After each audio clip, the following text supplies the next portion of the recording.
কাজ ঘটেছি, এই ভাতের মালিক এরা আমার ভাত দেয়, এরা আমার সবসময় হেল্প করে, জানো বাবা, টাকা পয়সা বড় মাংস বড় সবসময় নিজের ছেলেদের দেখে না, জানো বাবা। আমি এই অবস্থায় কী অবস্থা হয়ে পড়ে আছি, আমি ডাক্তার বই দেখার সময় 2-3 দিনে শুয়ে পড়েছিলাম, হাতে পায়ে ধরতো ডাক্তারের কাছ থেকে ওষুধ কিছু তো খেয়ে বাকি করে নেই বাবা। আমি বেসরকারি হাতটা ঝেঁকে আর তোমাকে কিছু দিয়ে দেবো।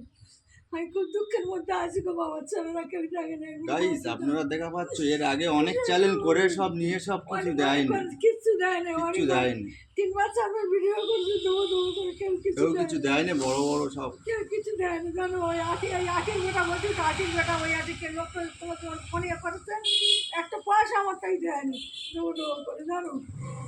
এর আগে আমি খাওয়ান দাওয়ান থেকে হোক, মাংস কিনে দিতে হোক, 2 টাকা দিতে হোক, আপনাকে আমি সাহায্য করি, আমাকে তুমি অনেক আপনাকে সাহায্য, আমি ভিডিও করি, না না না, তুমি অনেক সাহায্য করেছো। আমি তো বলছি উপরওয়ালার কাছে আশীর্বাদ, এই তোমরা ভালো থাকো, যতদিন আমি বেঁচে থাকবো তুমি আমার ছেলের বেশি মতো আপনাকে সাহায্য করে দেবো। এর আগে অনেক ভিডিও তোমাকে করেছো, কেউ কিছু দেয়নি।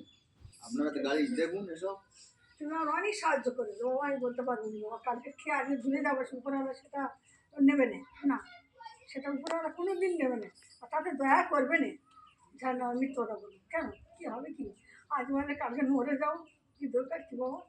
ওই জন্য আমি মেয়েরা ডাকতে, তুমি আসবে না, আমি তোদের কাছে গেলে হাত পা ধরে যাবে, আমি এখন একটু করতেছি করি, তারপর আমার কষ্ট হোক, তারপরে তোদের মেয়ের বাড়ি গিয়ে কদিন থাকবো বাবা, তুমি বলো তো, নিজের ঘরের মধ্যে কি ঘর আছে বলো, তা ওই জন্য বলি বাবা। আচ্ছা গাইস দেখুন কি অবস্থা কাঁদছে, দেখুন তোদের কিছু দিতে হবে না, এসব মানুষের পাশে আপনারা কমেন্ট বক্সে জানিয়ে দেবেন, শেয়ার করুন।